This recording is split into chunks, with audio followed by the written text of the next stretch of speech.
So, Pete, you carried the title from May 20th, 2007 to April 27th, 2008. What was the hardest part week to week? Was it matches, promos, travel, or the behind-the-scenes politics that come with being the guy holding the U.S. title? It makes your bag heavy.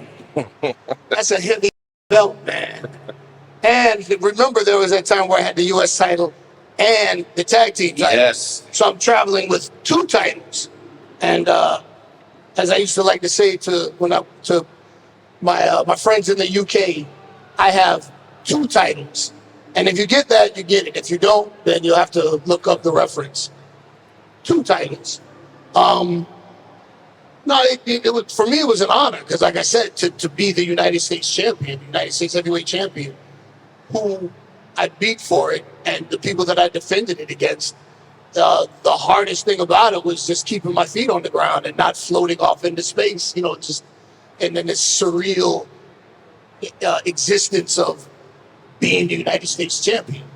And I've told this story before, but I specifically remember being in Charlotte, North Carolina, walking into catering, was grabbing a couple cookies and a cup of coffee.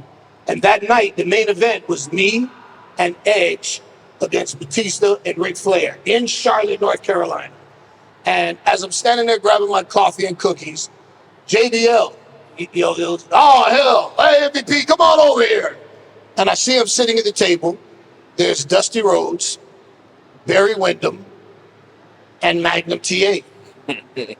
And I'm seeing all of these former United States champions telling me to come take a seat with them, shoot. And that was the moment that it dawned on me when I realized that, I'm that U.S. champion. Yeah. Like, the belt that Magnum TA and Nikita Koloff fought over, that's my belt. So the same way I was watching them, somebody watching me, I could take my seat at the table with these other legendary U.S. champions. That was, and Charlotte, North Carolina, no less, with its wrestling history and, right. and going up against Flair that night. It was, it was definitely a moment in time. And when you brought up holding the tag titles at the same time as you were United States champ, how did you keep the audience invested without one belt making the other feel secondary? Oh, because it was a whole story. There's MVP and Matt Hardy. Matt Hardy wanted to be the U.S. champion, and I was, telling Teddy Long, man, I'm so good, I can win the tag team titles with anybody. The next person walks through that door, Matt Hardy walked in. And Teddy Long, well played. You got what you asked for. Right.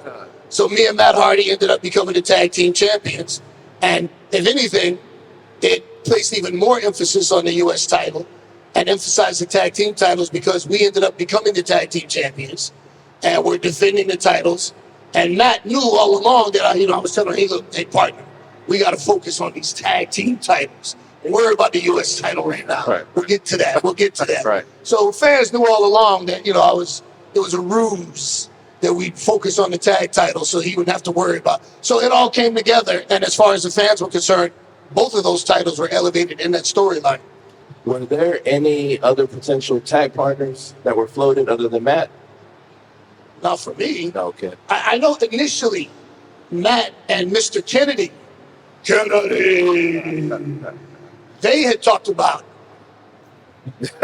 Right. a storyline where they would become like the odd couple tag team.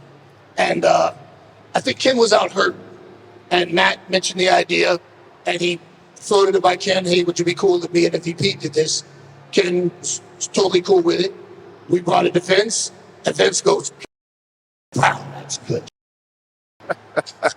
And that's how that storyline took off. Right. And you guys lost the tag titles to John Morrison and The Miz. So I didn't lose. Matt Hardy lost the tag titles Is he to Morrison and The Miz. Is he here this weekend? I don't think he's here this weekend. Okay. But I didn't lose. Matt lost, not me.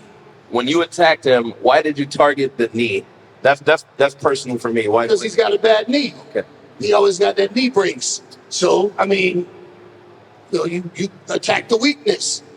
And, I had to take him out. He failed me. He caused us to lose the tag titles that I worked so hard for us to win. So he had to pay for that. And I had to make sure I took that wheel out so he would be out for a while and not bother me about my U.S. championship. Understood. And so, how did that long losing streak come about?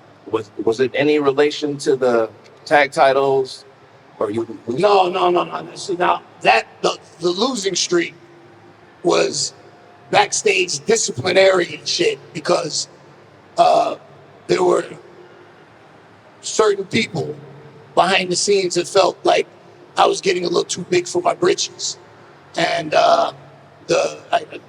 it was this backstage politics. I pissed Vince off and rubbed a few people the long way because I don't bite my tongue and I don't hold my head down and I say how I feel. And there was a few mistakes too.